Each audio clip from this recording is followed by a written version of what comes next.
Hi, let's talk about these. Hey y'all, this is the, I don't know how many parts, 11th part in my deck collection and declutter series. I don't know if this video is going to be in 1 part or 2 parts, so this might be all of the rest of it.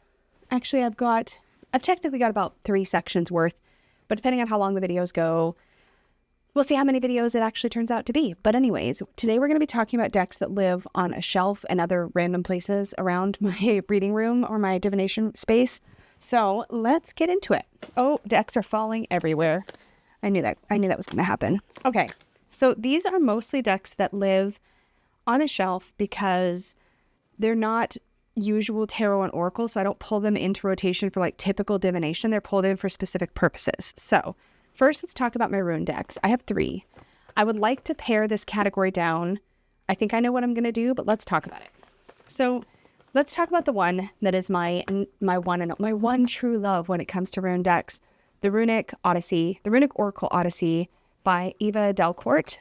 This is a beautiful rune deck. I've used it a ton in client work. Now, to be clear, the way that I like to use rune decks is to look at big picture energy. I feel like runes cover large themes, big themes, and it's helpful to me to sometimes zoom out and look at the big picture. And I love the way that this deck is formatted. So you have, first of all, it's just beautiful. It's a beautiful deck. But you have the rune symbol in the center of the card. You have the name of the rune up top. You have information about what et it's part of. So this is part of the Heimdall's et. You have a astrological association and an elemental association for each rune, kind of all built into this foil glyph in the foreground of the card. In the background, you have an image, like a watercolor image. I think it's watercolor, that is reminiscent of the meaning of the card. And then at the bottom of the card, you have words that cue you about this card's meaning. So here for Yera, we have achievement and life cycles. For Uruz, we have strength and determination. For Thurisaz, static force and defense. For Gebo, we have generosity and balance. Ingwaz, gestation and inner growth, etc., right? Tiwaz, courage and justice. Trust and partnership for Awaz. We see this person with a horse. So it works really well. Now this deck also has the moon phases in it. And moon phases, there's also the weird or blank rune in this deck. The moon phases are also really good at looking at overall energy. I feel like sometimes these are more, they feel like a bit more advice driven. So one cool way to work with this deck, for example, is to pull a rune and then pull a moon phase. So for example, the rune is protection and shield. And then moon phase, it's hard to shuffle so few cards. I really find it challenging. But the moon phase is, we'll say it's this way, is celebration. So we have full moon energy paired with protection and shield. So you can use it that way. What I typically do is just shuffle everything together in one big pile, and I either draw a rune or I draw a moon phase, and then I use that in my reading. So I love this deck. I think this has really proven its worth over time because I've used it a ton. A lot of my clients will have seen it. It just shows up a lot in my readings.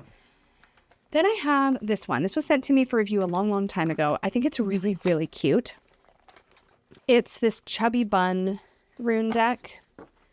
And the scenes on this are just really cute and definitely bring to mind the meaning of the runes. So we have Thurisaz, Isa, Yera, Laguz, we have the water, Sowilo, Ansuz, Awaz, and it's on really nice linen cardstock. I don't know if this is still available. It's just really cute. Here's the thing though. This feels like Easter bunnies, like especially cards like this with Berkano.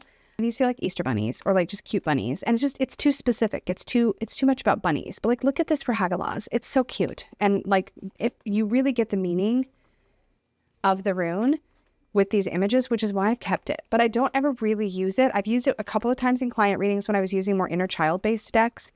But at the end of the day, as adorable and well done as this is, I don't think I need to keep it because for me, when I think of runes, I think I have a more serious energy that I think of when I think of runes. So I think this one is going to go into purgatory. I'm going to have to make a purgatory pile and a keep pile. I don't know how I'm going to do this because I don't have enough room. And then there's this. So this is the Green Glyphs rune deck that came in James R. Eads's Green Glyphs collection that he launched on Kickstarter last year, I think it is. I recently spent some time with this, partly because I'd gotten this early in sequence and I just wanted to look at everything I had of James's still. And of the other things I had, this is the thing that really stood out to me. Similarly to the Chubby Bun deck, you get the name of the rune and you get an image that really captures the meaning of the rune. But one thing that James does in these green glyphs cards is he uses color coding. So oranges and reds are usually negativity, stop, slowing, things like that. And golds are positive. Greens are neutral. So for example, here we have the cow itself is neutral, but what the cow represents or what the cow offers as a result of its being is golden. And that's because, of course, cows, Fehu represents abundance, material abundance, the milk the cow produces, etc., is a form of abundance. So there's layers to this, which is really cool. Here we have a neutral card in Uruz. Thurisaz has both neutral energy. The thorns themselves are neutral. The hammer that we see represented here, Thor's hammer, technically is what the Thurisaz often represents, is golden. So that can be used in a positive way. But then in the background, a lot of the result of this energy can be negative. It just gives you layers. Here we have Ansu's, and this actually says in runic, like if you use the runic letters, that says breathe, which is really cool because Ansu's is about messages from the gods, or it's literally translates as like breath of the gods. And so this reminds you that it's spirit communication, etc. I just think this is really smart and really well done. Lots of layers to Gebo here. Wunjo is joy. So I really, really like this. And this feels a lot more in line with how I view runic energy. If I'm going to have a deck that's more pictorial like this reminds me a lot more of runic energy, the seriousness, I guess, of it than the Chubby Bun does, but it accomplishes a similar goal. So I really, really like that. And I like the way the runes, the images are for each of these runes. It really reminds me what the rune is about. And I connect with these images. And the guidebook in this deck is also really, really good. Okay, this isn't supposed to be reviews. Apparently I'm feeling wordy. Okay, so anyways, long story short, rather short story long. I'm going to keep this. This originally came with a set of dice, but this was an advanced copy and one of the dice was wrong. So I'm actually replacing the dice. I've ordered an inexpensive set of runic dice from Amazon. They're not as nice as the dice that come in this set, but I want them in there because I think that's kind of a cool mechanic that he built into this little deck. So this is a keeper. So that's 2 rune decks. I think that's reasonable. I might still someday have to pare it down to 1, but I'm going to let go of the Chubby Bun deck. Okay, what else do I have in this pile? So many things. So this is a deck that's on my shelf because it's one of my to-be studied decks or decks that I want to spend time with. This is Kelly Fitzgerald's Nellie's deck. This is so cool. It is playing cards blended with Lenormand, blended with tarot. It's a really incredible system. I love the vibes of it. I'm excited to get to know this. I pre-ordered it, and so it came with a little piece of sea glass and this really sweet little bag. And it's everything I love about everything Kelly does, but this version of the guidebook has these little bits of paraphernalia, or what do you call these? Ephemera, tucked into the pages. The guidebook's made to look like a journal, and I've been slowly, as I have time, reading it all the way through so that I can get to know Nellie's story and understand the deeper layers of this deck. So that's a study. This is very much safe.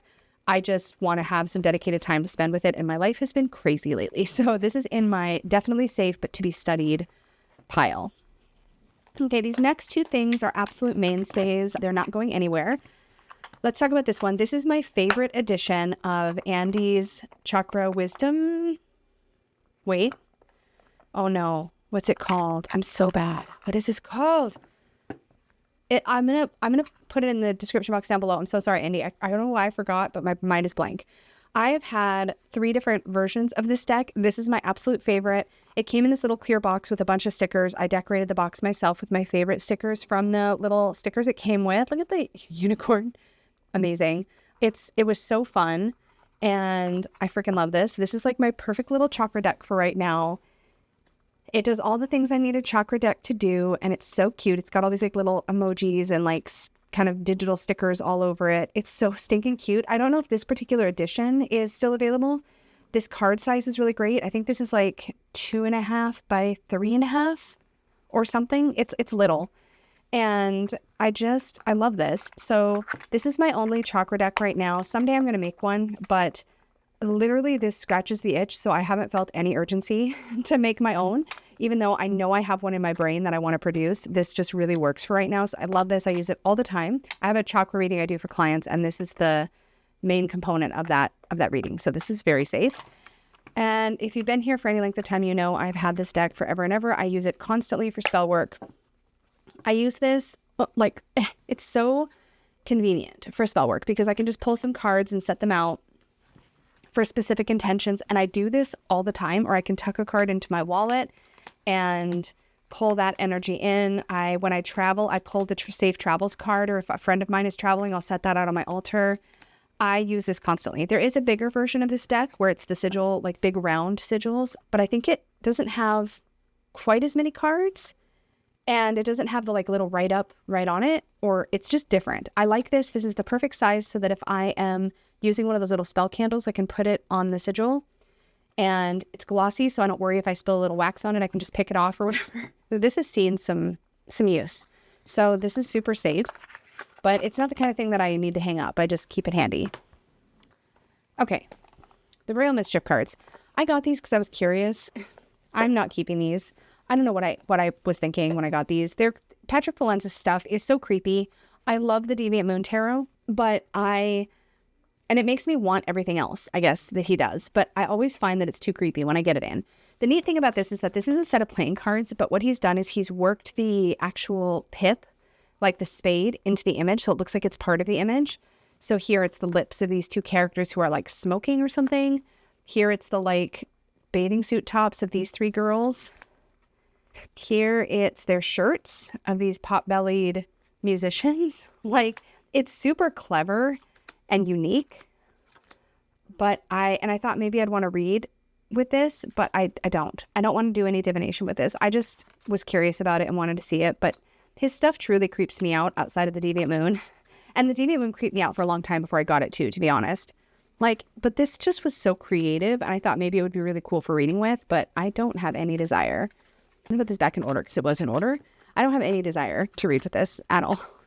So I'm going to let this go, but it was only like, I think $10 or something on Amazon when I got it. And so I'm not sad that I checked it out in person, but yeah, not for me. It is kind of cool, kind of edging on it, and it's super, super reflective glossy.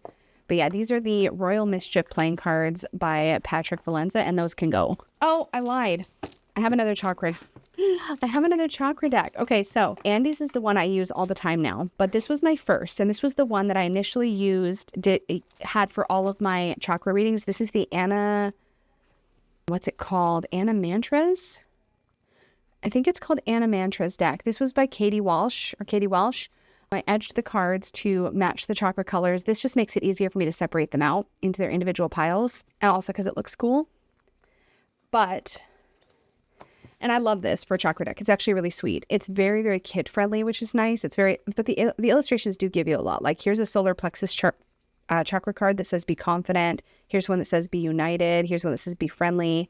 It's really, really cute. I love this deck. It's now being housed. This is actually a little bag that you could get with it, I believe. I also have in here my personal set of chakra crystals. So I have one crystal attuned to each chakra, and I have a little staple bound, really, really ratty thing where I have the information about each of these crystals and sort of to remind me why I had them for my chakras. So these are my chakra crystals, and these live in here with this little chakra deck as my personal little chakra healing kit, but I don't use this really in client readings anymore. I now use this one. So I do have two chakra decks, so apparently I lied. I'm a liar. Okay. This is here because, again, it's like the Kelly deck. I want to study this deck, but I don't know. I kind of go back and forth. I think a lot of this deck for me is FOMO, but this is the Arthurian, I think it's just called the Arthurian Tarot. This is the one that has that whole course in it. What is that called? The Hollow Quest. So this is in order, but this is an Arthurian Tarot. I will say, compared to the Anaturian Arthurian Tarot, which is my absolute favorite, this one is good, but it is not as immersive, because once you get out of the majors, it kind of becomes but it becomes a landscape deck. So you really are in the land. And that's okay, because for me, a lot of the work that I do that connects to Arthurian lore is land-based work. So it makes perfect sense. However, it doesn't invite me to pull this out for divination. So this is literally something I'm holding on to for when I can do the Hollow Quest. And then maybe by that point, I will get to know this deck better, and I will have a better understanding of how it fits into my practice, or if it fits into my practice. I think the Hollow Quest is something worth doing, and I'd like to do it. But from talking to people, I know that it's a big undertaking, and I don't have it in me right now to do that. But I would like to. So this is definitely in the study pile. Okay, I think everything else in this set, none of the rest of this stuff is study stuff. So everything else I can really evaluate. So this is the Fortuna Tarot. This is by Maria of Studio Artemy. I freaking love this deck. This is the Amethyst Aura edition, and it has been my mainstay edition of this deck. She's come out in several different colorways. There is 2 that are newer out. One is the Obsidian something, and I think that might potentially become my favorite, but we'll see. We'll see when I have it in hand. In the meantime, this one, it's just really, really beautiful. First of all, there's tons of wonderful astrology information in the guidebook. Secondly, this just feels magical. I have absolutely used this deck for magical or spiritual work or magical work before, spell work, etc. It is a pip deck, but if you are interested in a deck that pulls in astrology, man, this one does it really, really well. So for every minor arcana card, for example, or if you're doing a deck and walk, this was the deck I was using when I was doing a deck and walk as my main deck and walk deck, because the deck and information is right on the card. So you have Mars in Scorpio for the 7 of Cups. It's like right there. And then if you look up the 7 of, it's elixirs in this deck, but if you look up the 7, there's literal information about the decan. So that's really super helpful. So it literally says Venus in Scorpio, and it has the name of the decan. So this is the Lord of Illusionary Success. And then it will literally say, for example, the planet of love is at detriment when in the sign of Scorpio, meaning Venus is in a weak position. It talks about the astrology right in every guidebook entry. So this is one of the only decks I have that does that consistently throughout the whole deck. And for that, it's really unique. It's wonderful for astrology use, astrology study, but it's also just a beautiful pip deck. I don't find that I rotate it into client readings or anything like that. I love having it. I reference it a lot, but it's not something that I hang on my wall because it's not something I just randomly reach for to do a reading with. But it has the option to come in this beautiful satchel. So I just keep it wrapped up in this satchel, and then it lives on my shelf. So I used to hang it for a while, but I changed it because I noticed how I was using it just didn't make sense for that. So that's the Fortuna. It's definitely safe. Oh my gosh, this is going to be hard. Okay, let's talk about the Thoth decks I have over here. I have 2 of them. So we have the original Thoth. This is a reference deck. I should store this because I'm not using this. And this was my study Thoth. I have my little book that I have my Thoth study notes in. I have the guidebook, and then I have the cards. The large version is, I think, just perfect for study. If you're thinking about studying the Thoth, I think this is a really good copy to have because it's just really easy to see everything happening in the cards. There's a lot going on in the cards for sure. I had a smaller version when I was studying this, and I let that smaller version go. But I really got a lot of value out of studying the Thoth, but it's not a deck that I'm ever called to really work with. So I think for that reason, this needs to go on my storage shelf and not live on prime space. So yeah, really good experience studying. I don't plan to get rid of this deck. I think it's good to have it as a reference, but I keep it in one of Peggy's deck wraps, and it fits just perfectly. And this can actually go in storage. So I need a storage pile. This one though, I'd like to work with. This is the Maria Tarot. It is a Thoth-based tarot. Hello? Give me the cards. Okay.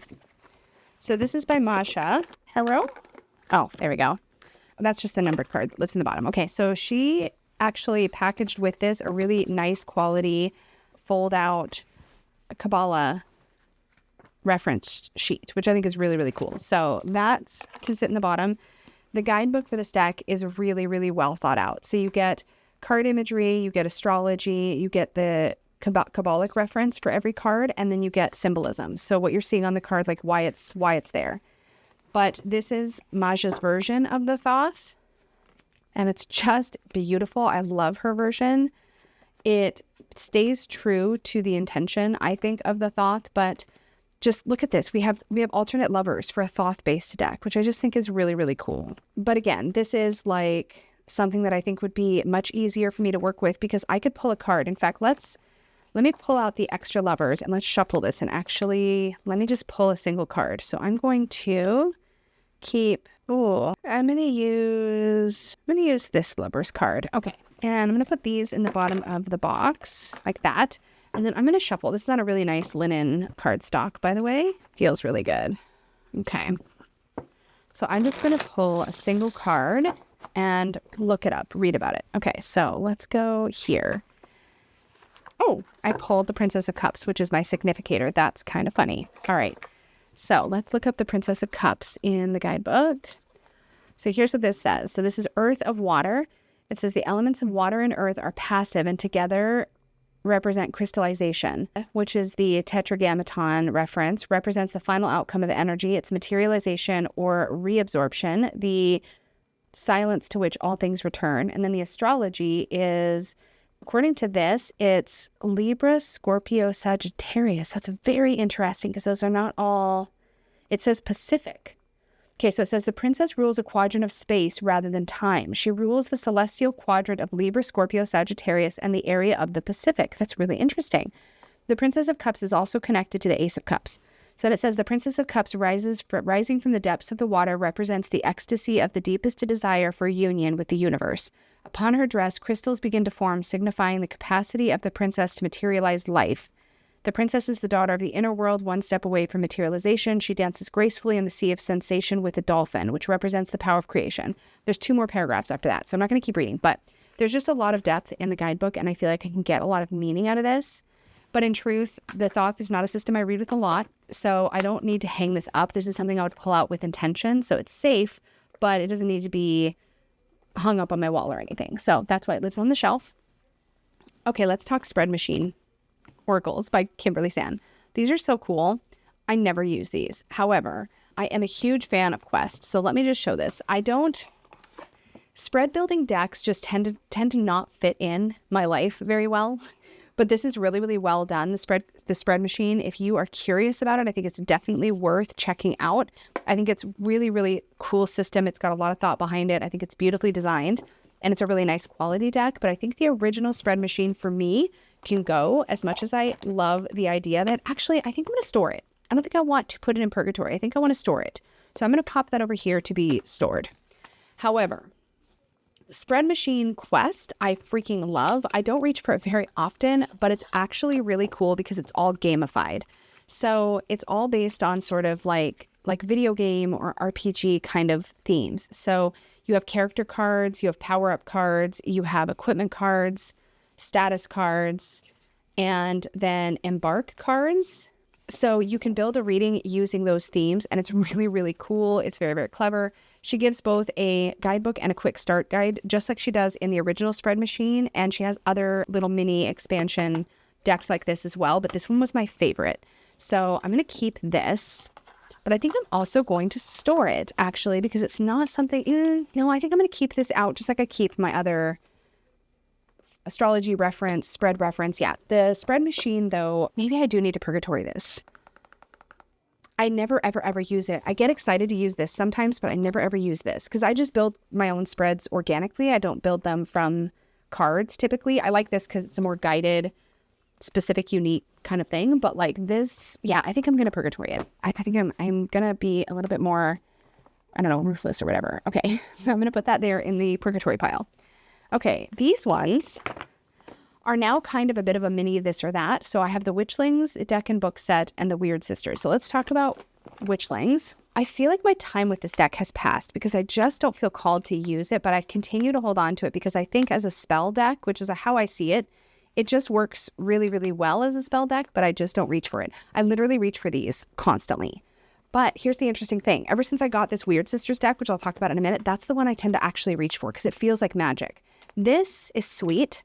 It's not that it doesn't feel like magic, but it also kind of doesn't, the same way that the Making Magic cards and the Weird Sisters cards do. I think with this one, though, because I don't know if it's out of print. I don't think so. But I don't think I want to accidentally rehome this and regret this. So I think I am going to just store this. I think I'm scared to just purgatory it because I think I could end up going through a phase where I just let it go. But if I do let it go, is it because I meant to let it go? It keeps surviving this or that. I'm gonna store it. I don't want to be too hasty. Actually, okay. Real-time agonizing in person. Okay. I think this is something that I just want to keep. I think I just want to keep it. I think I'm agonizing because just because I'm not using it right now doesn't mean I won't use it. So Witchlings is safe. We're going to keep it safe. But Weird Sisters, I'm just really having a moment with right now. And it's because these cards, how did I end up with this deck? Was this sent to me? This was sent to me for review. The publisher, I think, Wiser Books, sent this to me.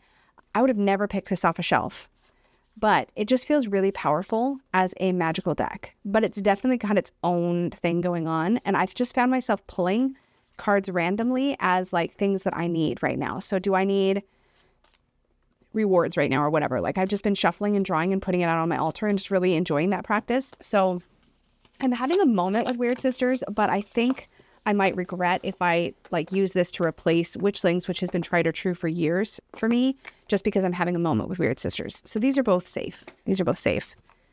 All right, let's talk about I'm Here by Murphy Pines. This is a 50 card deck. So here's the situation. I had a prototype version of this deck and didn't use it because I just kept waiting for this to come in. And this was so incredibly delayed. And it was kind of a bit of it was just hard. It was hard because it just affected how I looked at this deck. But objectively, I think it's a good deck. I was really excited about it when it was first created and I had a prototype. I love these little characters. I love the energy of this. And I think this makes a really, really good self-care deck. And in fact, let me think about this with relation to my other self-care deck, because I've got another one in here. So I'm going to maybe do a bit of a this or that, because I think that as time passes and I can sort of separate this deck from the experience of the Kickstarter, which was just a little bit frustrating and disappointing, when I can sort of separate myself from that, I really feel like this deck has something lovely to offer. And I think it makes a wonderful self-care deck. So that's why I got it initially, because I think the themes it explores are really... they're more than just like the surface level of self-care, and I really appreciate that about it. And it's got a beautiful like rainbow gilding, and there is a little booklet, which I haven't really spent any time with, but there's some journaling and action prompts in here, which I think is really great. So I think this one is safe.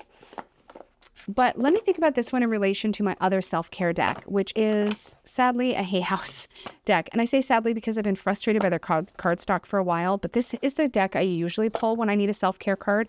And I do use self-care cards in my client readings, but the physical properties of this deck frustrate me. So it's a good deck, but the warping of Hay House decks, like it's got such a bad, like it literally rocks here. You can maybe see it if I tip it this way. It's so warped, like just sitting in the box. And it doesn't matter how I treat Hay House card decks lately. I don't know what cardstock they're using. I've told them this directly, but I just feel like whatever they're choosing, it's not a good fit, or it doesn't like my climate or something. But it just frustrates me whenever I pull out a Hay House deck. And we'll see, because I've got one other Hay House deck that I'm excited about that I've had sitting for a bit, and we'll see if it's done the same thing. But I really think this is lovely. I like it as a self-care deck. I think it works really well as a self-care deck. It's got lovely messages on the back. I don't really want to let it go because I think it's really good. But if I think about this in relation to this, so if I do a self-care client reading, right? And I always have a bit of self-care homework, and this is the deck I've been using. So let me just pull a card. So we have Shine, and the message is, don't dim your light. The world needs your unique talents. Shine brightly. So that's your self-care homework. Versus, oops. Whoa. Let's pull an I'm Here and see how this feels as a, oh, why does it not want to shuffle? Is it unevenly cut? Hold on. That might have just been used at there. That's weird. It's uneven. It feels uneven. It's very ever so slightly. Maybe not. Maybe it's just the gilding. I don't know. It doesn't like to shuffle properly. It's doing that thing. That like clumpy thing that I hate. Anyway, okay, whatever. I'm not going to be happy with the cardstock of either of these. That's what we're learning. But anyway. So instead of Shine, we have Root. Who are you? What's your source? What keeps you grounded? Setting some roots down can help you feel safe and present. I think that this functions better as a self-care deck than this one does, especially because the whole message is on the front. I do have a thing with decks where there's writing on both sides. It's not my favorite. I think actually I'm going to go ahead and let the Hay House one go. I think that if I don't have the Hay House one to reach for, I will reach for I'm Here and I won't have any issues with it. Not a huge fan of how the deck shuffles, but I mean, cardstock wise, this isn't stellar either. I think I'm going to let this go. So we're going to let the self-care wisdom cards go, and I'm going to, I guess, I can break in my I'm Here. Let's just see. Let's pull another card. That was really a beautiful message. Let's try another one. Okay. What do I need right now? Self-care wise. Let's just pull out a card. dream, let your mind wander, explore and create. Imagination is boundless and abundant. Yeah, I really like that. Okay, so that is going to be my self-care deck. I don't need a lot of decks like this because I can also use tarot in that way, but I really like this. Okay. Next up, we have another kind of a reference deck, and it is the Heavenly Bodies Astrology. This is safe. It's my only astrology deck. You can use it as an oracle, but it works just really, really well as an astrology deck. You've got houses, aspects, planets. You've got the North Node and South Node. You've got elements, and I think that's it. And then you've also got yin and yang, which is kind of cool.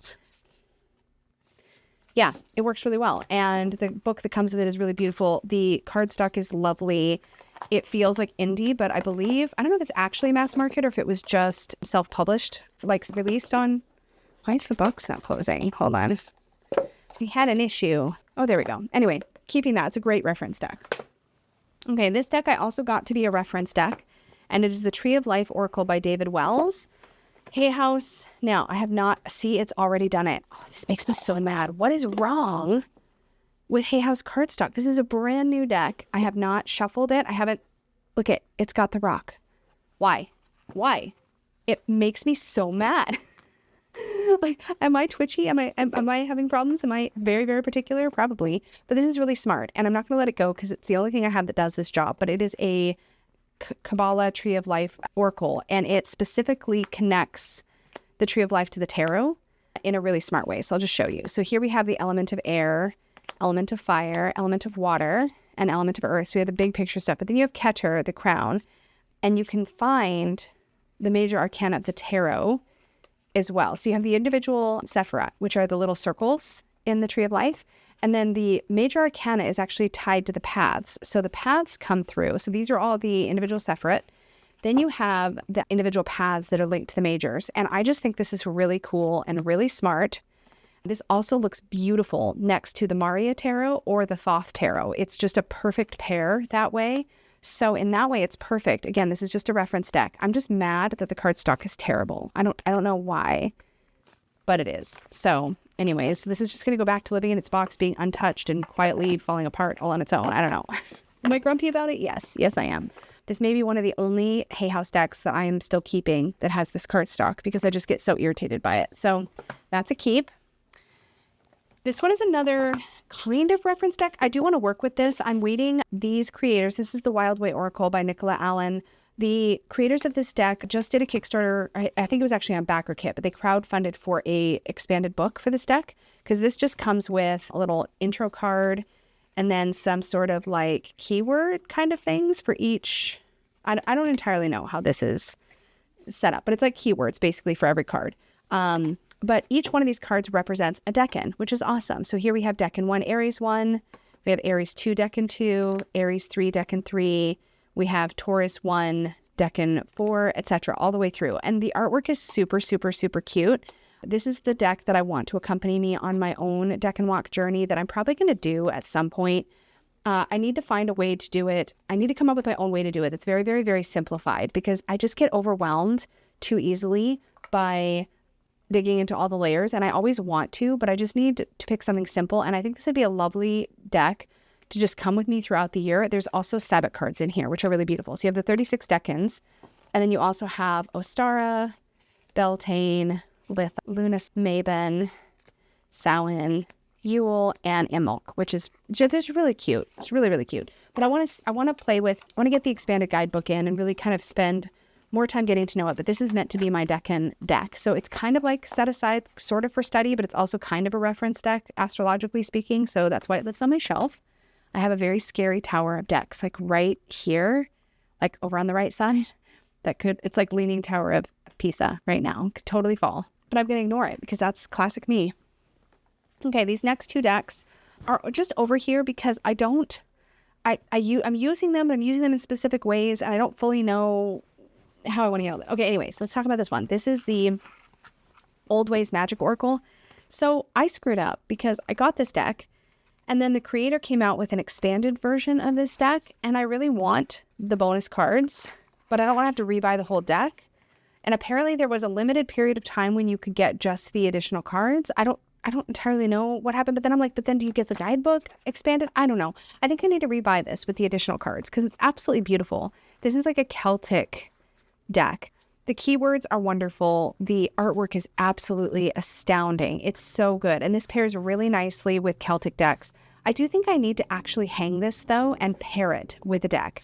And I am tempted to pair this with, I wonder how this would look with the Witch Sister Tarot. Let me just see, because I feel like this would be a really nice, I think either of these decks actually would be a really good pair with the Witch Sister Tarot. But let me just see. Here is the Witch Sister Tarot. Oh, okay, I already love it. Let's just see.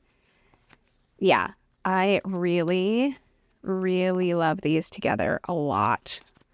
Wow, this is a really good pair. Grief with the 10 of Trees and the 3 of Trees. Gentle with Witch of Skies and Moonchild. Oh my goodness.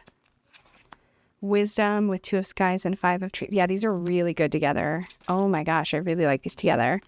Okay. So that's the thing. But I really want the expanded version, but it wasn't inexpensive to bring in. And now I'm like, shoot, I don't know if I should spend the money. It's just one of those things where you're like, I don't know, is this smart? Because I have a perfectly usable version now. How many cards does this one have? It has 36. And I think the expansion gives it another like 20-ish, which is a big difference. I'm not entirely sure. Don't quote me on that. I think I might just need to suck it up and get a new copy, get the expanded copy. But yeah, I think I need to take it out of its tuck box though and just put it in its little bag. And then maybe I need to pair this with my Witch Sister, like make them kind of like a perma pair. So I'm going to put those together and keep those. But then the other one, and this one also makes a really good, I don't have very many cards in here, I'll explain why, but this is the Wisdom of the Kaliak Oracle. This would also make a good pairing with Witch Sister, but I think I don't want to lock this into a pair because this is specifically for my work with the Kaliak. I have been using this in my monthly readings where I pre-chose cards for every month for the entire year and put them in envelopes, and I've been opening them every month. And so I have only the remaining cards in this little stack. So I can't use this deck right now because half the deck is spoken for. But I do want to hang this on my Oracle rack because I don't want to, I think I had it on the shelf so I'd remember that it's in use. But it is a proper, like, regular Oracle deck. So I'm going to actually hang this up. Okay, I'm crowding myself out here, but that's fine. I think I might need to repurchase that Old Ways Magic Oracle. Okay, so these next decks, I don't know, we'll see. Okay, this just needs to be stored. This is my Rainbow Kipper by Tony Poole and Stephen Bright. This is the only Kipper deck I have. I want to keep it because, and I've talked about this before, but if I ever want to properly learn Kipper, this is the deck I want to use. I love the system. I love the way it's designed. I love that we've got Stephen Bright's sort of silhouette-y artwork here. I love the color coding that is built into this system. And I really respect the heck out of both Tony and Stephen. And I refuse to let this go. I bought it for a someday study, and that's what's going on with it. So I think I need to store this. I'm just going to keep it on the shelf. It's not hurting anything on the shelf. We're just going to keep it on the shelf. All right. Creative Consciousness Healing. This is another one that is in my envelopes for the year.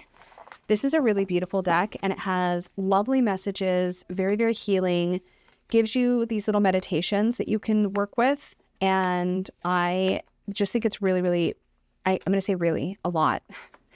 I think it's beautifully done. It's very gentle, very nurturing for the inner child, but in general is very, very good for active healing work, I think.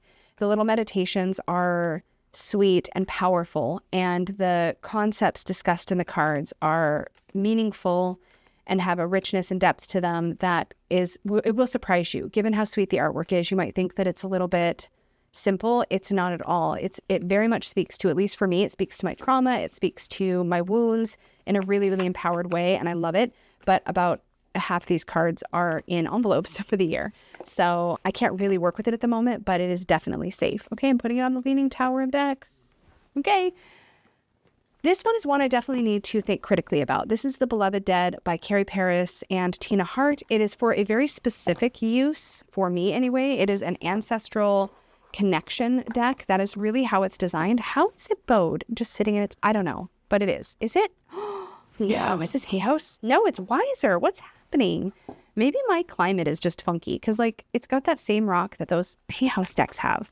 But this doesn't feel like the same cardstock, but it definitely has that bowing going on. Okay, well, anyways, so you have sort of the Spirit Throne, which sits out as like a significator. I did a whole video on this deck. I think it's really smart and really well done. And there's guided practices here for how to work with this deck. If you're interested in doing a very intentional kind of guided ancestral work, I think this is really good for that because it really takes you into the process. I had some really powerful experiences working with this deck last autumn, and I definitely recommend it in general. I think, though, that for my purposes, I am going to let it go. I was thinking about this leading into this collection, that this is one that probably wouldn't survive because it's too specific and I don't find myself wanting to reach for it. I feel like I'd rather just pull decks that I have a deeper bond with for my ancestral work. But this is a very, very cool system, and I was really, really surprised for it. Let's put it this way. I enjoyed this more than I enjoyed the book Ancestral Tarot and Ancestral Grimoire, which were both very well done. I found this much more usable as a system than I found those books, just from personal experience and like how things were addressed. I just think this was very, very well done. So really good, no complaints, even the cardstock, whatever, but like no complaints. I just don't think I'm going to use it. 45 minutes. I'm doing pretty good. Okay. These next three are Siliconway decks that I cannot make my mind up about, but they feel special. So here's what I think I'm going to do. So the first two here are the Devas of Creation and the Multidimensional Devas. These are powerful decks. I can't figure out how to fit them into my practice right now. I just can't. I've tried to work with them, and every time I pull individual cards and do readings, I have really beautiful experiences with them. However, I just don't reach for them. But I don't want to let them go because I think they've got something really cool to offer and they're special. They just aren't sitting in a want to use it kind of space. So I'm going to put these into storage. I don't think I want to purgatory them because I really don't think I want to let them go. There may be a time I'm really called to work with them specifically. This one, however, the Book of the Dead Oracle by Siliconway, this is really, really special. I love this deck. This was actually hanging on my rack, so I did discuss this when I did one of my Oracle parts of this collection series, so I'm only going to briefly cover it here. I'll pull out like half the deck. I have pulled this in before to my past life readings when called. Like if I felt like I really need to pull into the liminal space between lives, this is perfect for that. And it fills that space beautifully. I don't have any other deck that really goes there like this one does. And for that reason, it's absolutely powerful, beautiful. This speaks to the afterlife, and it's really, really unique that way. I don't have any other deck that does that, and I can't imagine ever parting with this because I feel like there's going to be times in my life when this is so specifically what I need in a moment of grieving or processing that I absolutely want to have this in my personal toolkit. So this is 1000% safe, but it is not something that I feel like I need to reach for regularly, and I'm okay with that. I feel like what it offers doesn't require to be reached for regularly, but it does such a beautiful job of speaking to a very specific time in a life cycle. And I think it's just really, really powerful. I want this on my shelf. I don't want it in storage because when I need it, so I want to have that handy. So that's safe. And then let's talk about a few of my pouch decks. So this one needs to go into storage, but it's safe. This is my Mythic Tarot. I think this was the very first wrap bag that Peggy did, and it had this like kind of like thin satin ribbon on it, but and the size wasn't quite perfected, but I love this for keeping my Mythic. So the Mythic that I have is this. I found this copy of this book separate from the deck, but I found this in a used bookstore or something and picked that up. And then I had a very old copy that I was able to get of the deck itself. This has got some nostalgia and sentimental value for a couple of reasons. First of all, the deck itself has nostalgia value. This is a trimmed copy of the deck. And that brings me to the second reason this has nostalgic sentimental value, and that is because this deck was one that I sent to Dawn Michelle, and she trimmed it for me and sent me back the bag that it was in with these little charms on it, which was so cute. And it's just special. I love this original Mythic Tarot. I think it's the best one. But this cardstock, the particular copy that I had, the reason that I asked her to modify it for me is because the copy I had was so old and beat up. It was not in good shape, and it was secondhand. If it was my own copy that was in bad shape, if that makes sense, I think I would have been fine with that. But because it was somebody else's previously owned copy and it was in bad shape, it just felt funny. So I needed to make it more mine. And so Dawn did a beautiful mod on it. She trimmed it wonderfully. It shuffles beautifully. And she did a really cool edge treatment on it that I think just matches it really, really nice. But I don't really read with this deck. At the same time, it's something that I would definitely not want to let go of. But it can go into storage. So I'm going to tuck this back into its little satchel and into its 2-pocket bag and wrap it all up. And then this is going to get put in the little storage pile. All right. So that's a storage. That doesn't have to live on the shelf. So that's good. We're clearing space. These next 3 are basically a set and they're all in special pouches. So this is my past life reading set, essentially. So this is my soul cards in a special Peggy wrap bag that she custom did for me because this deck is very, very precious. This is the only deck I use for past life readings as the core of the reading. I will always do my past life readings with this deck. I have had the most incredible experiences with this particular stack of cards. It's actually soul cards 1 and 2 that are combined. And I've had this combined mega deck for at least 20, well, it's got to have been now 25 years, like a long time. Like it's just been through some shit, right? Like I just love it so much.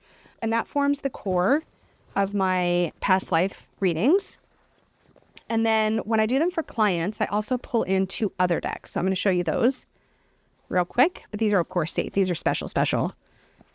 They live on a shelf because they're only used for a very specific purpose. And I don't like just pull them in randomly. So I also pull in, this is the other deck by the same creator. This is called the Portals of Presence.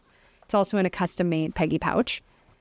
So I'll pull these in to my past life readings as well. They're very powerful. They're huge cards. Like they're massive. Like there's my hand. They're just massive. Here's like the spread machine. Like you can, they're huge, but they're very, very powerful and they really work well in the way that I read past life readings. So they're definitely built in, but I haven't had this one as long. I added this to my past life reading process a couple years ago, I think.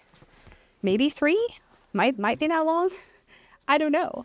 But it's very, very powerful. And then when I'm doing client readings specifically, I also pull a few oracle cards from the Hero's Journey Dream Oracle. I covered this briefly when I was doing my oracle part of this collection series, so I won't spend a lot of time here. But this does a beautiful job of bridging the past life to the present, and that is what I use it for. It's got artwork by Rasuli, and the guidebook is by Kelly Sullivan Walden. It's based on the Hero's Journey, which is really archetypal and works very well for bridging past to present for this reading. So that is also safe. Okay. We did pretty good. There's only one more thing. Well, there's actually, how much time do we have? I'm going to do the last little bit of things because I feel like we've made pretty good progress here. So these are safe. This is just for collection purposes. So I'm going to put it on my storage shelf, but this is the Liminal 11 This Might Hurt Tarot Special Edition. And I'm a huge fan of this deck, as you probably know if you've been watching my channel for a bit, but I have an indie version of the deck that I use. I think they did a really good job with the mass market version. I'll just show you that real quick. Is there something loose? Oh yeah, the title card. There's a numbered title card and oops. And the guidebook is really well done in this little edition. It's got some color. It's really well done. These are high gloss cards with a rainbow holographic edging. I love that I have this mass market version, and I love how glossy it is for some reason. I really like that, but I don't use this version. I use the indie version I have. So this is just literally being stored as a collectible for me because of how much I love this deck. And then it also came in the special edition with a little oracle deck called This Might Help. It's not the kind of oracle deck that I like to pull in. It's really pretty, but it's just got keywords. And each one is kind of attached to a major arcana card I think it's got the aces, the majors, and the quartz or something. I'm not sure because there's just like specific symbols from the tarot kind of here, but they don't have any keywords on them. The little guidebook is great. It's a cute little deck. It's just not the kind of thing that I find myself reaching for. So I don't really feel a call to pull this in and use it. But again, this is sort of a little collectible for me because I'm such a huge fan of the series. There's also a little pocket tarot journal it came with and a spread cloth, neither of which I need to use. So this is going to go in storage. And by the way, by storage, I just mean a shelf in my walk-in closet that's just a little bit less accessible than my main shelving. So like it's not going away. All right. And that leads us to the last part of this video, which is all of my casting stuff. So I have like a bunch of miscellaneous things coming up. So these are probably all safe, but I think I need to change how I'm storing them and maybe hang them up again, because I used to have these things hung up and then I ran out of space. So this is actually my set of poems, which I do want to study. These are actually made from the woods that are represented on each one. This is a stave divination system that is Celtic in origin, and I do really want to get to know. I have a wonderful book on oghams, and I have this beautiful set of oghams. I don't know if I have a link for where I got these, but I will look. And if I do, I will put it. But these are safe. These are safe. Okay. Then I have 2 sets of castable cards. And I had a whole love affair with these, but I don't reach for them enough. And again, I think it's because they're not hanging. I don't know. I need to figure something out. But let me show you these. These are actually by Jamie Sawyer. Look at this sweet little reading cloth that has a little crystal ball embroidered on it. Peggy made me this. It's really super soft. It's got like velvet on one side and like a faux suede on the other. And it's like the perfect size for big spreads with this little deck. But anyways, these are the little tiles that Jamie Sawyer created. Okay, so here's my issue. They're actually meant to be stored in a box, because when they're stored in a bag, which is actually how I like to use them, the resin sometimes kind of sticks together. I just had to peel some apart. So let me just pull out some and you'll see. So like these 2 are stuck together right now. So I have to like manipulate and separate. Again, they're not supposed to be stored this way. So this is my fault. Like, you're supposed to store them front to back in a box when you're not using them. But to me, that kind of gets into the usability of it, right? Like if I can't just toss them in a bag and use them. And so every once in a while I would come in with a little bit of cornstarch, or, well, pretty much just cornstarch, I guess. And I would sprinkle it in, and that would keep them from sticking for a while. But then over time, they just start to stick again. And like, they're cool. And this is back when these were all done 100% by hand. So the resin, I believe she still pours by hand on all of them. But back at the time that I got, this was like the 4th ever set she made, or 5th ever set she made. These were all hand done on the back. And I think she now has a special tool that prints these. So it's a really special version of this deck. But the sticking, I can't. And at the same time, putting them in a box, yeah, I see here's another set that are stuck. I want to just be able to reach in and swirl my hand around and pull some out, but because they keep sticking together, I don't really have that as an option, which is why I don't use them. But it's really cool. You know, it's a cool system. It's a neat thing that she created. And I think it's just the nature of resin. It must just be this really glossy resin and like how it behaves. But it affects the functionality of the experience. And so I don't really ever use them. And I do think the time has probably come when I should consider letting them go. But they're so cool. So it's like I don't have any other copy of the Sawyer's Path Tarot, which is the tarot deck that was used to do this set of tiles. I know she's done a bunch of other types of tiles since. She's done other people's decks and other decks that she's done. So yeah, I've just unstuck them all. And actually, if I'm being realistic, like, it doesn't take that long to just dump them out and unstick them and then put them back in the bag. And they've never taken any damage. I can't say that that's going to be the case for anybody else, but they've never taken any damage from being unstuck. And they don't re-stick like immediately. So I could just pour them out, unstick them, and then use them. But there's something really fun about using these for like a big spread, like a Celtic cross. Like, let me show you. It's so cute. Okay, so let me get that out of the way. Pull my little cloth up. And then let's do a little Celtic cross. So we've got our energy right in the center. What crosses that for good or for bad? Unconscious, conscious, past, future, internal. I see I'm used to having to turn them sideways because with tarot, they're so big, you do. External, key to the outcome, and advice. Or hidden fear. Greatest hope, greatest fear, and then advice, key to the outcome. But look, it fits so cute on this little cloth.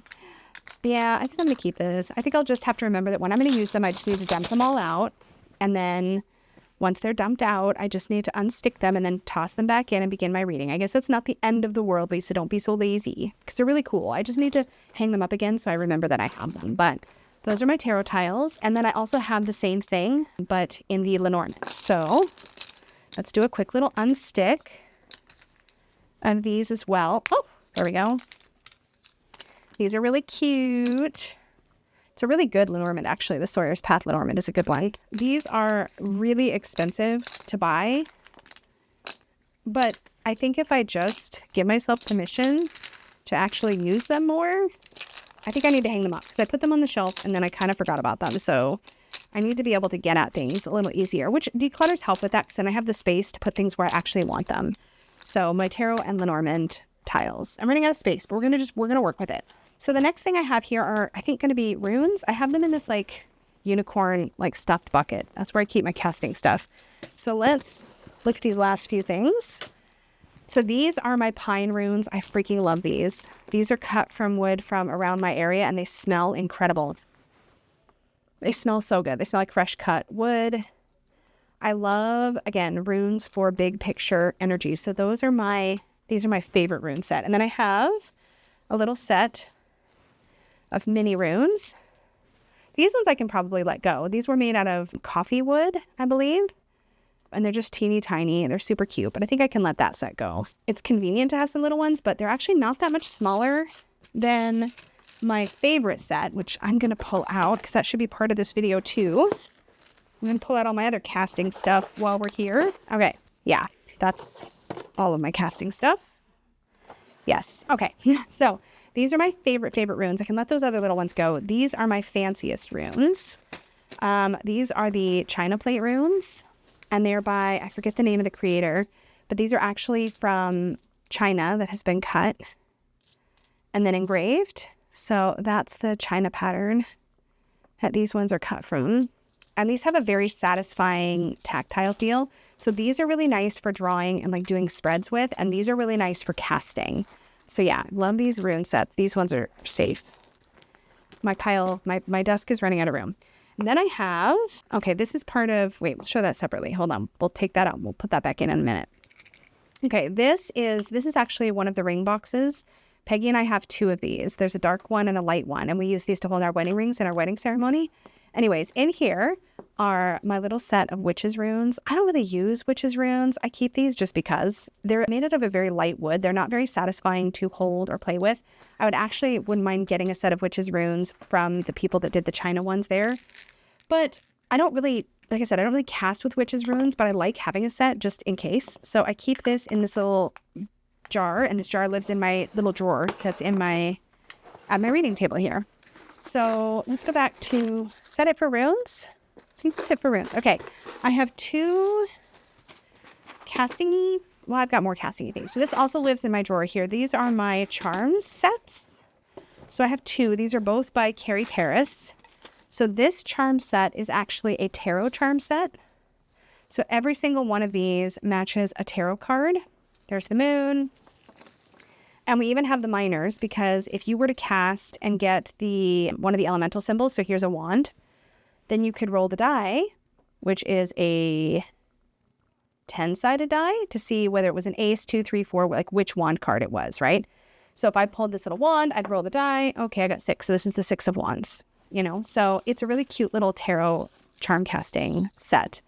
So these are by Carrie Paris. I think these were by Carrie Paris and Ethany. I don't know how they collaborated. I think it was a course that Ethany did that I got these for. It's been a long time. I cannot remember, but I think that was the situation with those. So I have that little charm casting set.